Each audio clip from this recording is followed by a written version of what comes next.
Il y a quelques jours, j'ai pu tester le HE1 de Sennheiser, autrement appelé l'Orpheus nouvelle génération. Ce casque est très particulier parce qu'il coûte presque 60 000 €. Et à travers cette vidéo, on va essayer de comprendre pourquoi est-ce que son prix est si élevé. Dans un premier temps, ce qu'il faut comprendre, c'est que ce casque n'est pas seulement un casque comme on a l'habitude d'utiliser. C'est pas quelque chose qu'on peut transporter, hein.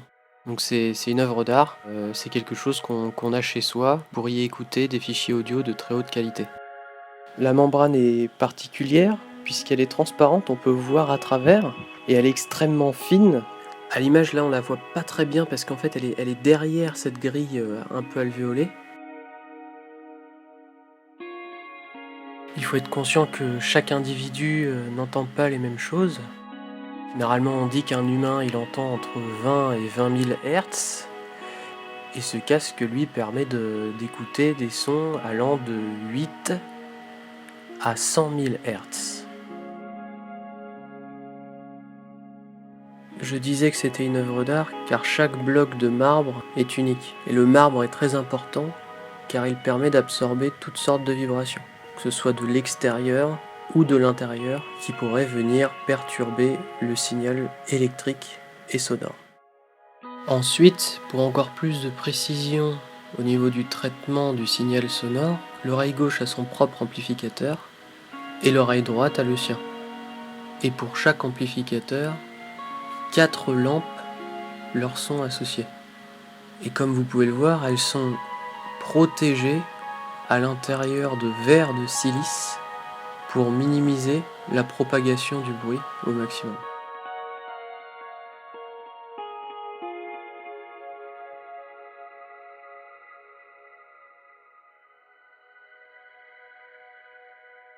Mais alors du coup, qu'est-ce qu'on écoute sur ce casque ?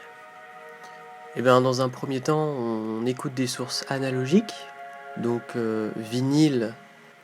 On peut écouter aussi des cassettes, parce que les cassettes sont le meilleur support audio qui puisse exister. Des groupes comme Radiohead enregistrent leur album sur bande.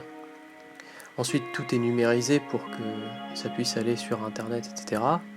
Mais vous pouvez encore acheter les cassettes de Radiohead et vous aurez la meilleure qualité de son qui puisse exister. Mais on peut aussi écouter des formats numériques, et bien évidemment, écouter une source comme Spotify ou Deezer ou du MP3 de manière générale sur ce casque est totalement impensable. Le plus adapté est d'écouter des formats du type FLAC, et ce casque accepte des formats allant jusqu'à 32 bits et 384 kHz. Pour se resituer un peu, sur mon lecteur audio, donc c'est le DX80 de iBasso. En règle générale, mes fichiers sont en FLAC et ils sont à 16 bits pour 44 100 Hz. Et j'ai quelques fichiers qui sont en 24 bits. Et très honnêtement, je ne sais même pas s'il est possible de trouver des albums allant jusqu'à 32 bits et ces centaines de milliers de kilohertz.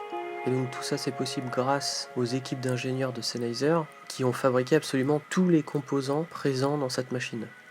Si on a une oreille qui est développée et où on est attentif à la musique qu'on écoute, c'est-à-dire que on n'est pas habitué à écouter ces musiques en MP3 et sans casque sur des écouteurs de très mauvaise qualité. Enfin, on ne porte pas attention à tous ces détails-là. On a un effet waouh la première fois qu'on écoute avec ce casque-là. Par exemple, Timothée m'a dit que la première fois qu'il a écouté avec le HD25, il s'est dit mais ah ouais d'accord, tu entends le son comme ça toi tout le temps. Et là, donc depuis qu'il a le HD25 depuis pas mal de temps maintenant, il le connaît son casque.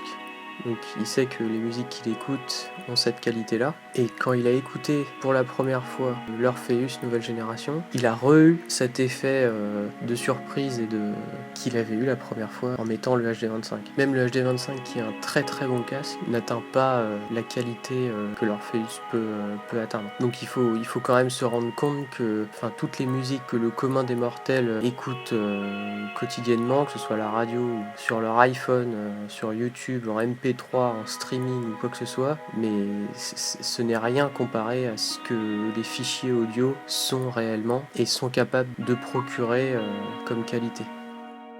Voilà, écoutez, je me suis permis de prendre un petit peu de temps pour faire cette vidéo. J'espère que ça vous a plu, j'espère que ça vous permet encore une fois de prendre conscience que le son c'est très très très important. Et puis si vous ne le savez pas encore, sachez que le court-métrage Calls qu'on a fait avec Timothée Hochet va être adapté en série de 10 épisodes sur Canal+ et sortira cette fin d'année. Donc je vous laisse avec le lien de la vidéo pour aller regarder le teaser de la série. Voilà, merci à tous, au revoir.